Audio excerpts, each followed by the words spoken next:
Legal editor आशीष सिन्हा हमारे साथ जुड़ रहे हैं। आशीष, सुप्रीम कोर्ट ने कल भी सुनवाई की इस पूरे मामले पर और ग्रेस मार्क्स को लेकर बड़ा फैसला सुनाया। आज फिर सुनवाई होनी है। 3 याचिकाएं दाखिल हुई थी।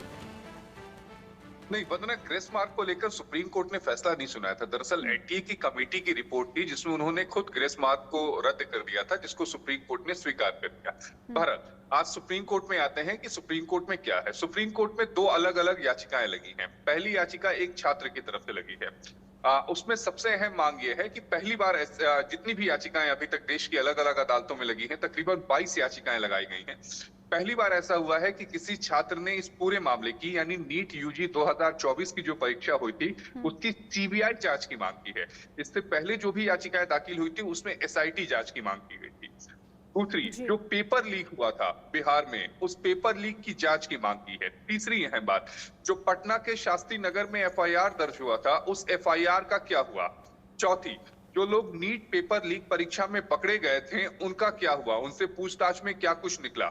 पांचवी, याचिका में आरोप लगाया है कि कई अभ्यर्थियों ने अपने पसंदीदा चुनावी सेंटर जो थे, यानी जहां पर एग्जाम हो रहा है, उन सेंटरों को चुना था। उस बात में कितनी सच्चाई है। छठी, जो 5 मई को परीक्षा हुई थी उसे रद्द किया जाए। 7वीं, 4 जून को जो रिजल्ट घोषित हुए थे उसे रद्द किया जाए। 8वीं, जो काउंसलिंग है उस पर स्टे लगाया जाए, यानी जो अभी काउंसलिंग होने वाली है 4 जून के आदेश के आलोक में, उस पर स्टे लगाया जाए। अब हम दूसरी याचिका पर आ जाते हैं। जो दूसरी याचिका है वो एनटीए की तरफ से दाखिल की गई है। एनटीए ने कहा अपनी याचिका में कि जितनी भी हाई कोर्ट्स में मामले हैं, 7 हाई कोर्ट्स में, देश के अलग अलग हाई कोर्ट्स में मामले डाले गए हैं, फाइल किए गए हैं, तो उन सभी को सुप्रीम कोर्ट अपने पास ट्रांसफर कर ले। दूसरी, सुप्रीम कोर्ट अगर ऐसा नहीं करता तो अलग अलग हाई कोर्ट्स के अलग अलग आदेश आ सकते हैं। तीसरी, अलग अलग आदेश आने से छात्रों के मन में भ्रम पैदा होगा। चौथी, क्योंकि सुप्रीम कोर्ट खुद इस मामले की सुनवाई कर रहा है, लिहाजा सुप्रीम कोर्ट इसे ट्रांसफर कर ले। पांचवी, अलग अलग हाई कोर्ट्स में जो मामले हैं उन्हें स्टे किया जाए और सुप्रीम कोर्ट अपने पास ट्रांसफर करे। छठी, 8 जुलाई को सुप्रीम कोर्ट एक साथ इन सभी याचिकाओं को क्लब करके सुनवाई करे।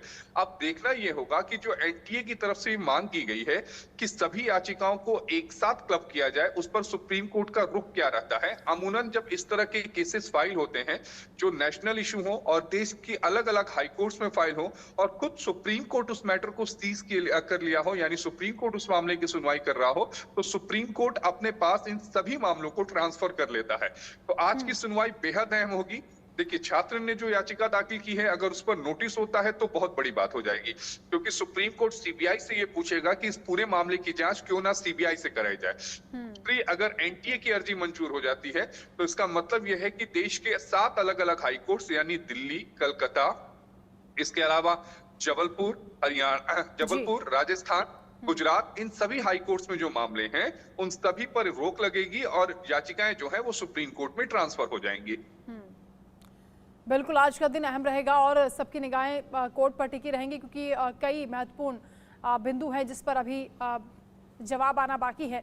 प्रशांत यादव हमारे साथ जुड़े हैं। प्रशांत, आज को लेकर किस तरह की उम्मीदें छात्रों के बीच हैं और क्या सवाल उनके मन में अभी भी हैं?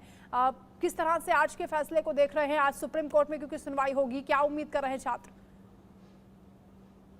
जी बिल्कुल, देखिए, उम्मीदें जो है पहले भी लगाई जा रही थी। जब 4 जून को इसका परिणाम घोषित किया गया तो कहीं ना कहीं कहे कि कोर्ट के फैसले का इंतजार किया जा रहा था। वो बच्चों के हताश चेहरे से कोर्ट के फैसले का इंतजार कर रहे थे। मगर कल जब इस तरीके का फैसला आया कि केवल 1563 बच्चों के जो है रीनीट का एग्जाम होगा, उसको लेकर जो बच्चे हैं, हमने क्योंकि लगातार जो है इंडिया न्यूज सबसे पहले इस मुद्दे को उठा भी रहा है और हम ना केवल जयपुर राजस्थान से बल्कि कोटा से भी इसकी ग्राउंड जीरो से लगातार रिपोर्ट कर रहे थे। कल जब इस फैसले के बाद हमने बच्चों से बात की तो कहीं ना कहीं असंतोष की स्थिति फिर से बच्चों में पाई गई। बच्चे बिल्कुल भी सेटिस्फाइड नहीं है। उनका ये कहना है कि जो ग्रेस मार्क हटाए गए हैं उससे परिणाम पर कोई ज्यादा फर्क नहीं आएगा। केवल 1563 बच्चे नहीं, उनका ये भी कहना था कि जो ग्रेस मार्क्स है, ये झोल-झाल है, वो अधिक बच्चों के साथ हुआ है। ऐसे में कुछ बच्चों की ये मांग है कि एक प्रोसेस अपनाकर कई जो सीनियर डॉक्टर्स है या फिर कहे सीनियर रिटायर्ड जज है, उनकी कमेटी का गठन किया जाए और फिर इसकी जांच की जाए, या फिर एसआईटी के द्वारा, सीबीआई के द्वारा इसकी जांच कराई जाए। तो कहे कि अलग अलग तरीके के तर्क सुनने को मिले, मगर एट द लास्ट जो बच्चे हैं वो ये चाहते हैं कि पूरी तरीके से इस एग्जाम को दोबारा कंडक्ट कराया जाए और री नीट का जो है फैसला लिया जाए। आज भी जो है सुनवाई होनी है, 8 जुलाई को फिर एक बार जो है अगली सुनवाई होगी। 3 याचिकाओं पर लगातार इस तरीके की सुनवाई हो रही है कि पहले जो ग्रेस मार्क्स वाला मामला था वो कल क्लियर हुआ, दूसरी चीज है जो काउंसलिंग पर रोक लगाने की मांग हो रही है, और तीसरी जो है इसको री नीट का जो एग्जाम है उसको दोबारा कंडक्ट करने की पूरी तरीके से बच्चे मांग कर रहे हैं। कोर्ट के फैसले का इंतजार किया जा रहा है। जी बिल्कुल, एग्जाम में हुई गड़बड़ी की शिकायत को लेकर कई राज्यों के हाई कोर्ट में भी क्योंकि याचिकाएं दाखिल हुई हैं। आशीष, एनटीए की ओर से ये भी याचिका दाखिल हुई है कि ये सभी जो हाई कोर्ट में याचिकाएं दाखिल हुई हैं उन सबको लेकर सुप्रीम कोर्ट में सुनवाई हो। नहीं, यही बात तो भी मैंने कही थी आपको कि एनटीए की तरफ से एक ट्रांसफर एप्लीकेशन जो है वो सुप्रीम कोर्ट में फाइल किया गया है, जिसमें एनटीए ने ये कहा है कि देश की अलग अलग अदालतों में जो याचिकाएं दाखिल की गई हैं उनको सुप्रीम कोर्ट अपने समक्ष ट्रांसफर करे, क्योंकि अगर सुप्रीम कोर्ट ऐसा नहीं करता और देश के अलग अलग हाई कोर्ट से अलग अलग आदेश आते हैं तो छात्रों के मन में एक भ्रम की स्थिति पैदा होगी। क्योंकि सुप्रीम कोर्ट पहले ही इस मामले को सुनवाई कर रहा है, 8 जुलाई के लिए सुनवाई की तारीख तय कर दी है, एनटीए को नोटिस जारी कर दिया है, तो बेहतर यही होगा कि सुप्रीम कोर्ट ही इन सभी मामलों की सुनवाई करे ताकि एक साथ सभी जगह सभी जो लोग हैं वो एक ही जगह पर रहें और एक ही आदेश जो है वो सब पर लागू हो।